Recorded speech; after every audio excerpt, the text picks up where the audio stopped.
Hey guys, this is Mike. This is a recording of a podcast and crowdcast I did with my friend Carlos Rodella. I just been feeling I wanted to get together on Fridays like we used to do and catch up on the food tech news of the week. I missed using crowdcast. We used that quite a bit in 2020. I like the interactive component of it. I thought about doing this on Clubhouse, but I kind of wanted some video. So we'll be trying this out for the next couple of weeks. We'll be doing it on a Crowdcast. If you want to join us, just check our socials. We'll be doing this next Friday if you want to watch the live video feed. And we'll be talking about news that we've seen during the week around food tech, etc. So this was a lot of fun. I hope you enjoyed, and let me know what you think. We're here live on Crowdcast. I wanted to use some audio visual. We might be playing some video clips. We're going to be talking about stories. I wanted to maybe play Cocaine Bear video clip, but I couldn't figure out a way to fit it in. Have you seen the Cocaine Bear video, by the way? No, I have no idea what you're talking about. You don't know what Cocaine Bear is? No, it's startling. It's going to be the new Snakes on a Plane. It's a new movie about a bear who inhales tons of cocaine based on a live or a real news story. So, wow. Anyway. We're going to lead with that. All right. So, Carlos Rodella with me here. We're doing this. We're kind of getting things back. We're whirring up the Crowdcast machine. We did this like 2 years ago. We used Crowdcast quite a bit. We're getting back to it. We're going to use this to record the podcast. But I'm excited to have you with me. I'm excited to be here.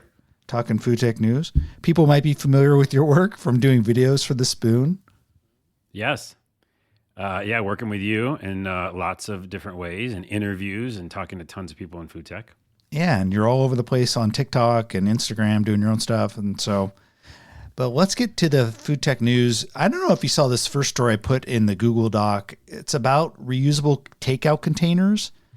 And yeah, I don't know if you remember going to college. I don't know how old you are, but I remember going out to college, and there's nothing like smart takeout containers or disposable takeout containers. We were lucky, like if we got like two choices of things to eat, and we weren't allowed to take food out of our cafeteria. I went to a place called Seattle Pacific University. But one of the things that I've noticed lately as I followed food tech is there's been a whole lot more like restaurant delivery and restaurant takeout, but there's been not a whole lot of rise in innovation around containers and making them more sustainable. And it's always bugged me. I hate when I go to a restaurant, get that big pile of styrofoam from wherever, Thai, American food, Chinese food, whatever. And you end up just kind of putting stuff into the waste stream. It makes me feel pretty horrible.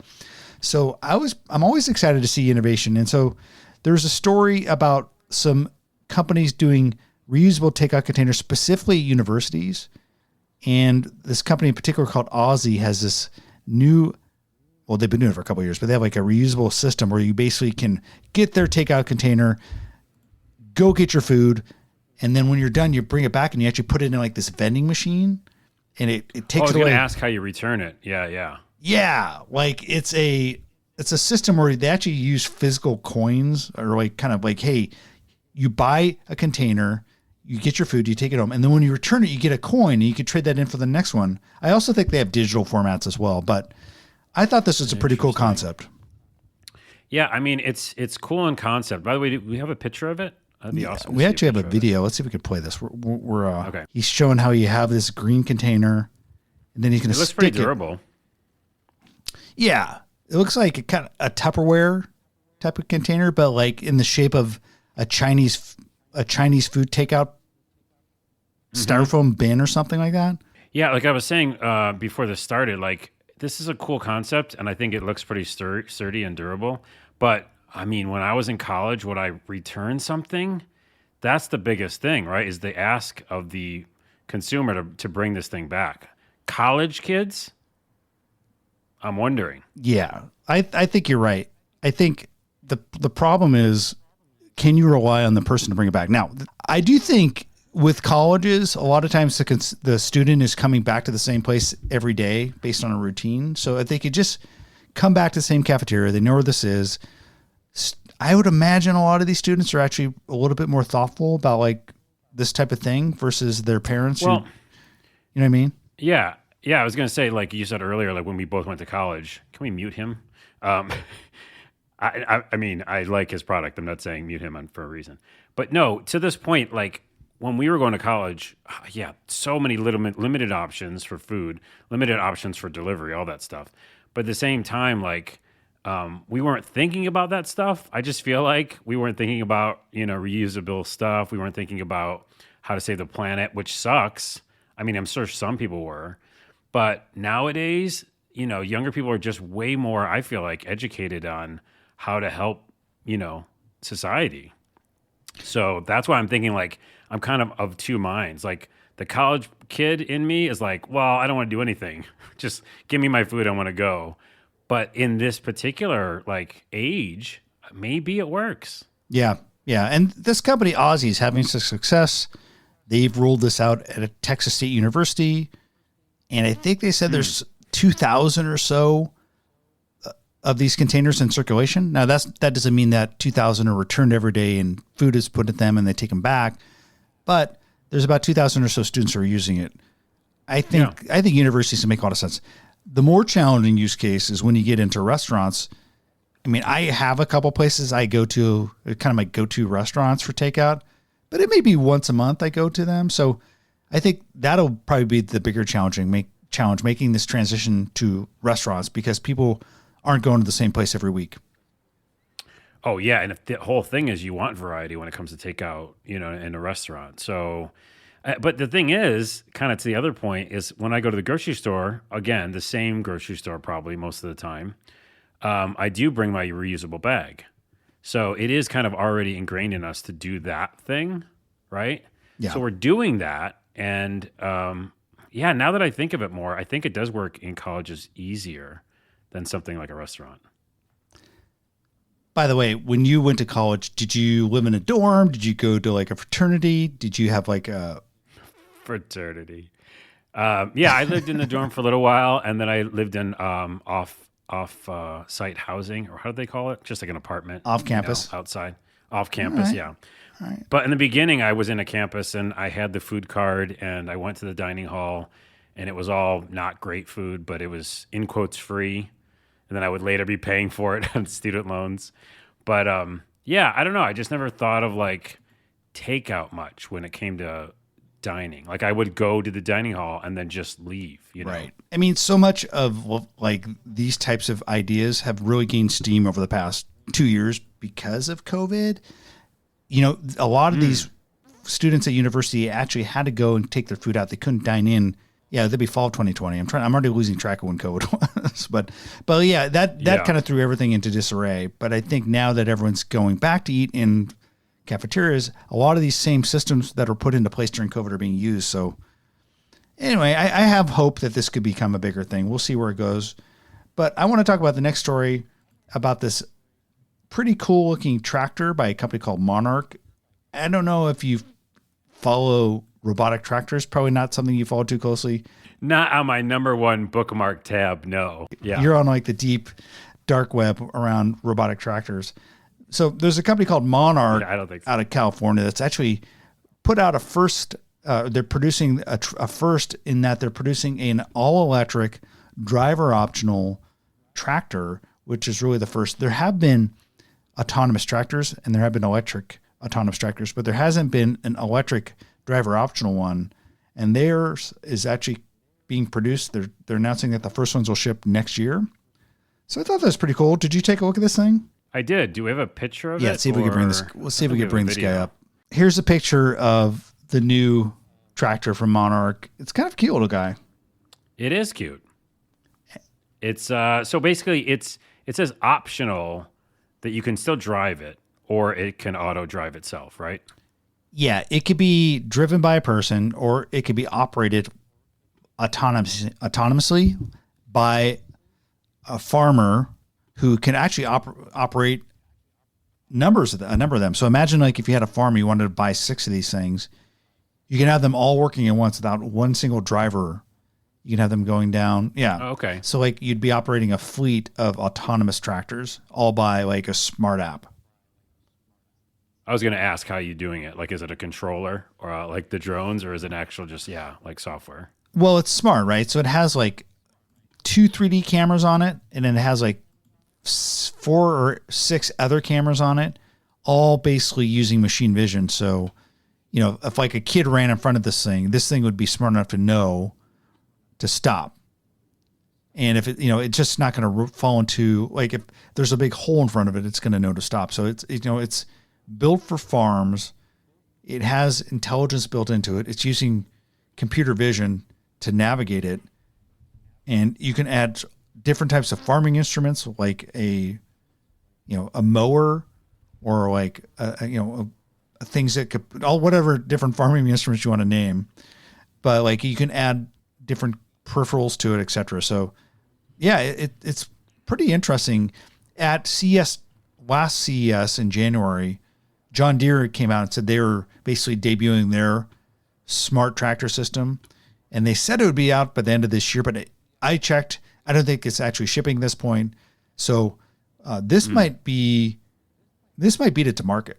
And if you want one of these for a stocking stuffer for next Christmas, Carlos, I think it's going to set you back about $68,000.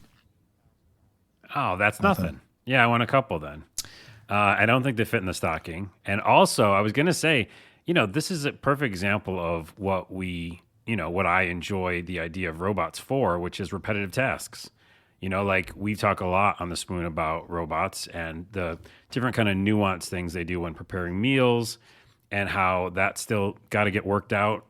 But something like this and, bigger tasks, especially in the field, it just seems like the logical conclusion of what we'll be using more kind of automated systems for, right? Yeah, I think so. I think the jump to robotic farms is one where I think is going to happen. It's just probably going to take a while for a couple of reasons. Like you have like farmers who just aren't probably not super comfortable with like, hey, let's have a bunch of robots running around. B, I think like transitioning to automation, you'd have to kind of make that transition slowly. You just probably couldn't throw robots on every farm and have them like work their magic.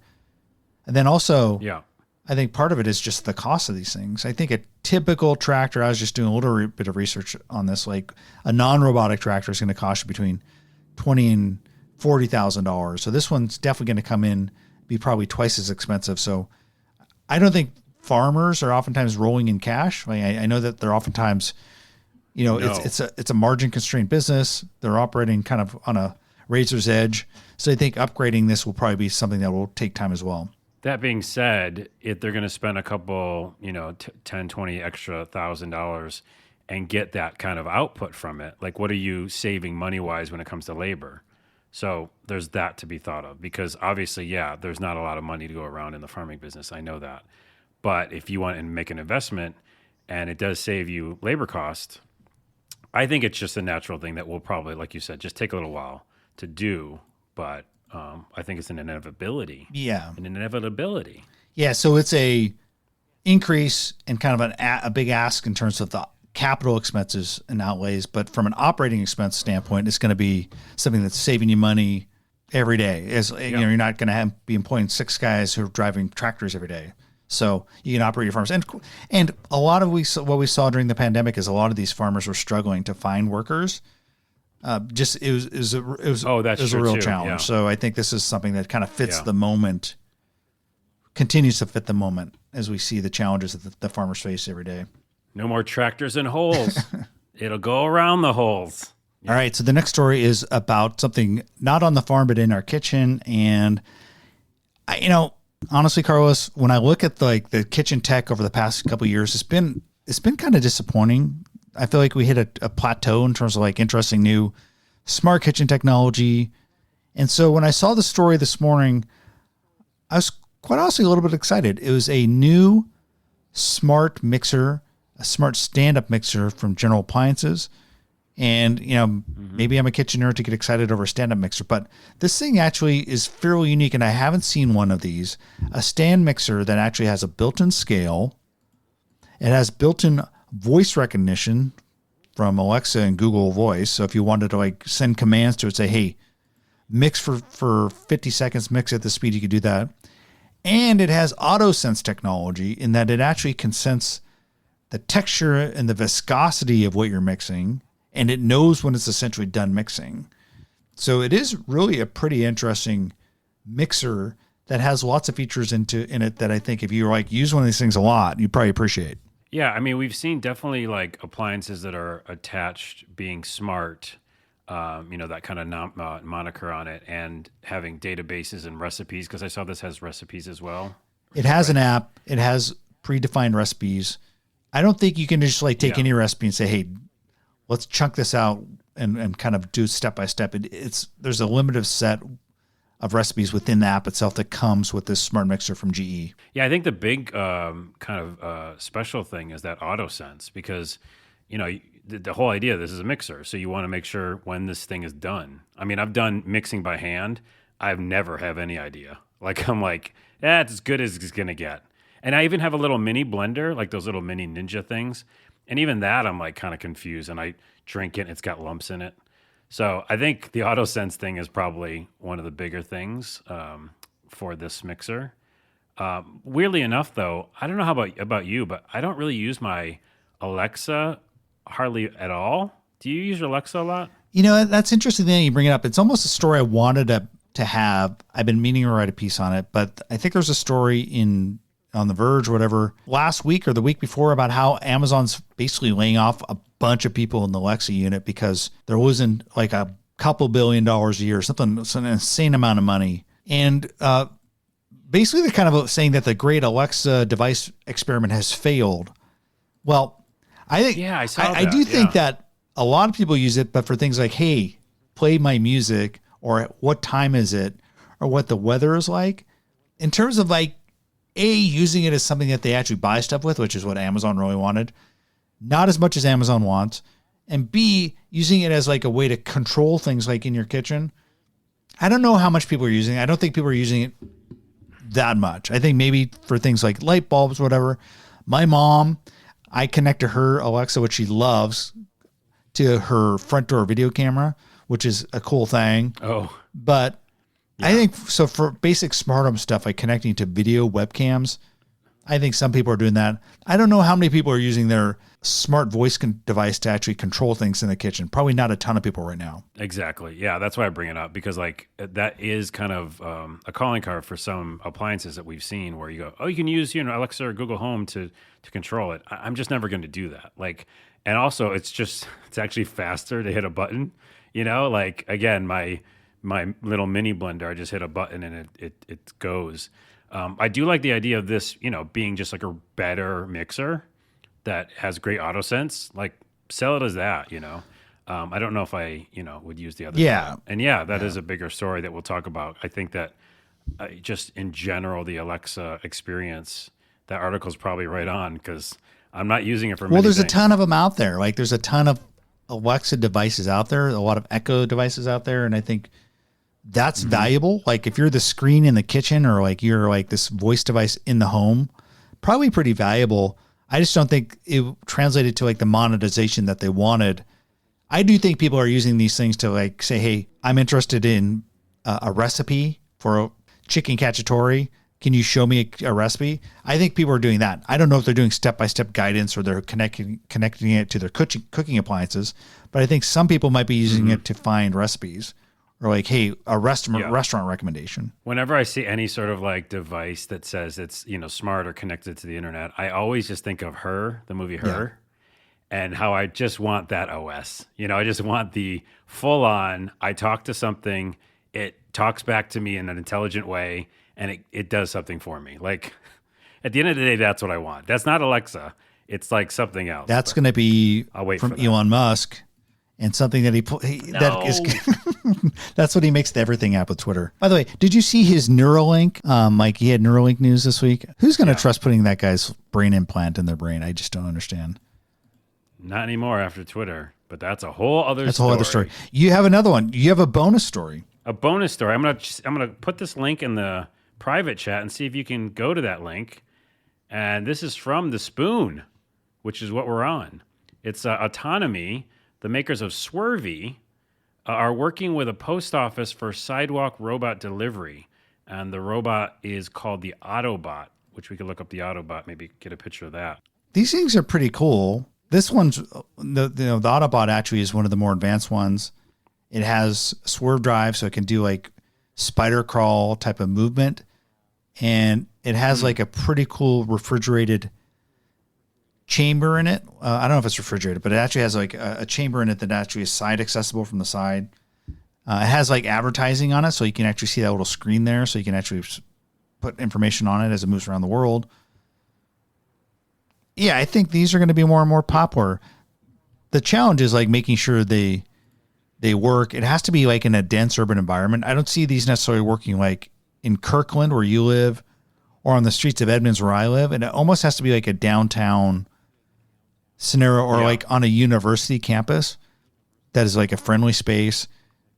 I think like downtown in a European urban center, this makes a lot of sense. Yeah, that's what I was saying. Like, I feel like once you have the area that it works in reliably, then it's just, again, similar to the tractor robot. Like, this thing should just keep becoming more popular because it's doing these repetitive tasks. It's doing things that, in quotes, at a cheaper value for labor when it comes to robots. Although I don't know what robot upkeep costs are.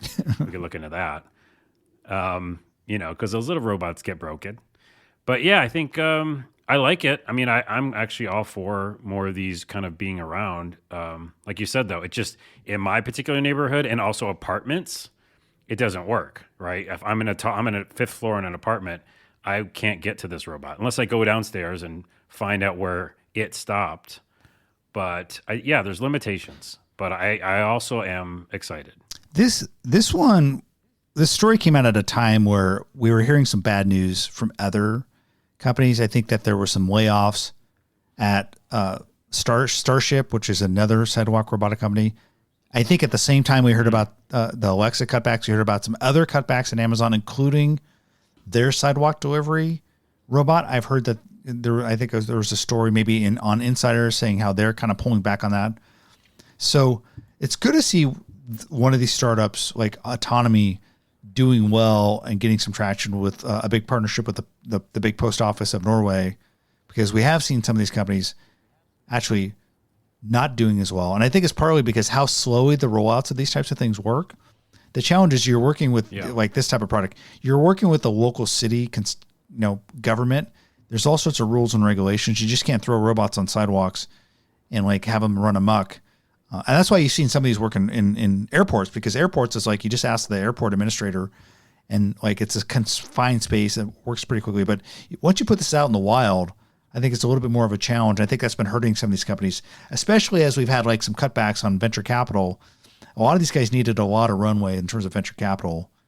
And I think think that the market was evolving pretty slowly. Yeah, just on the production run costs. I mean, like just producing these things. I think that's interesting because I want them to exist more.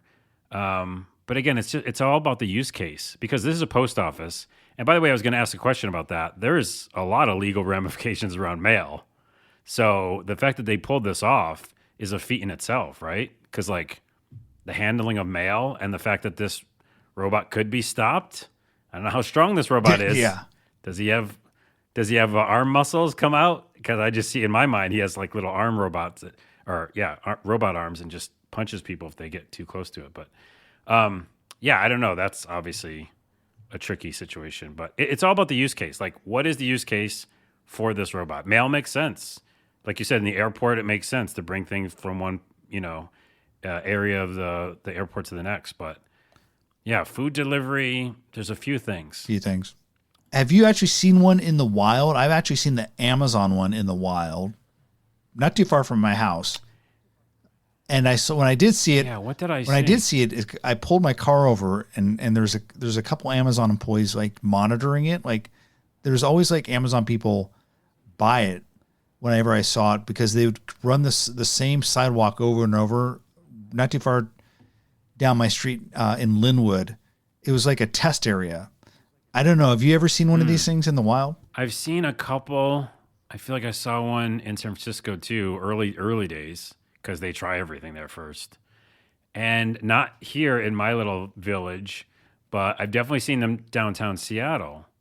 And it's funny because whenever you see one, and it just feels weird to say see one, it's not ubiquitous yet, but like everyone kind of looks. And it's like, if there's like a stereotype, if we're stereotyping robots, I think we're doing that now. Like, I think there's a stigma against them almost in a way because either they think they're cute, which is cool, but they're like humans are still off-putted. I think by robots. Like, what is that thing doing? Why is it by itself? Yeah, there's been this evolution. Right? Like I think that's how people initially, like a lot of the food robots were entertainment. So you saw like Cafe X and these robotic baristas, robotic bartenders, all kind of entertaining more than actual utility. Then you started to see these guys on the sidewalks, kind of like fascinating and interesting, kind of a spectacle. I think there's obviously been a like almost a pushback, starting to be a pushback against like things like automation taking away people's jobs. I don't know if people are making the connection in their minds when they're seeing these things in the wild, but I think that's going to be part of the challenge for some of the robot startups over time is, do people kind of blame them for, hey, this could have been like a bike delivery guy's job, or this could have been like a robot chef, like this robotic chef could have been like a guy working in the kitchen. I don't know. There might be some people in kind of some percentage of the population that takes that stance. We'll see. Can I take a tangent for that for a minute? Because I think that's something I've always wanted to bring up on the Spoon is that I think that thought pattern, which does exist, is, in my opinion, ridiculous right now. Because later on, when we have mass automation and building of robots, and you go down the street and it's just there's a lot of robots delivering things, and there's a lot of robots in restaurants, then you can have that conversation. Right now, that little guy who's on the screen, he's adorable, and I'm saying it's adorable, and it's taking maybe one person's job. Let's be frank, okay? Like, there could be 5 bike messengers doing, like, tons of deliveries around him and getting there quicker. No offense, robot. So I just think that that's a conversation to have, but it's just later when it's like, there's just more of them, right? Yeah, it's funny. One of the things that we did, one of the sessions we did at our Web3 Food Summit early in the year was, how do things like automation and Web3 add jobs? And there's actually a startup, can't remember the name of it, but they actually were using these sidewalk robots and they were having pilot them in the metaverse, which I think was kind of like, I think it's a little bit gimmicky, but they were having guys using things like virtual reality glasses to actually move these things around the world. I do think there's going to be a growing amount of people doing things like piloting sidewalk delivery robots, piloting drones. Like, that's probably a more high paying job than like a bike messenger. The question is, like, how many people can operate? Like, how big a fleet can you operate as one person? Like, so there is going to be like a reduction of forces. But for now, I think you're adding more jobs right now, and probably better jobs than you're taking away. Yeah, and also there's that kind of learning curve because it's still a learning curve when it comes to VR. I've been in since the very beginning, and we can talk about stories about that because I used to actually use it in the 90s with those big headsets. But it's a learning curve for VR workers right now still. So I think that's the issue there. But I worked for a wireless carrier in the 90s, and I had like this big gigantic car phone that they gave me. So what was the virtual reality equivalent of the giant 90s car phone? Like, was it a suitcase? Like, did you have a giant helmet on? What was this thing? Yeah, I mean, I used one of the first ones in the arcades, and so it was actually very heavy. It was. Can we get a picture of it right now? This would be great for the show. And when you put it on, your neck hurt, and you had to like be in the circle. I think I believe it was like a circle. Yeah, I think I found it. You held on to like the handlebars, and you had a gun, which was basically just one controller, and you shot at your friend who was also in it because it was only 2-player. That's how you did it. And here's a picture, maybe. Yeah, you're sitting in the middle of this gigantic. Looks like a baby, like a child's playpen. Like, you're essentially in like an adult playpen. Yeah, and you feel like a baby. You feel real dumb. I remember putting it on. It wasn't comfortable, so that really takes you out of it. And it added to the vertigo feeling because literally you had like a heavy thing on your head. But now, with the Oculus Quest 2, it's very easy and lightweight. But yeah, you just felt like I remember immediately feeling like this is a different thing. This is a whole new space. It didn't feel like reality, even though there were just like polygons and like very limited graphics. But I remember there was a pterodactyl in there, and he was flying over the play field. Did you play this No. ever? Okay. There's a pterodactyl. I mean, polygon pterodactyl. And you'd be shooting your friend and, just having fun with that. But if the pterodactyl picked you up, it picked you up in the air and like killed you or something. But that felt weird because you were like all of a sudden seeing in the 90s, your whole world being like you're floating for a bit. It was a crazy experience, man.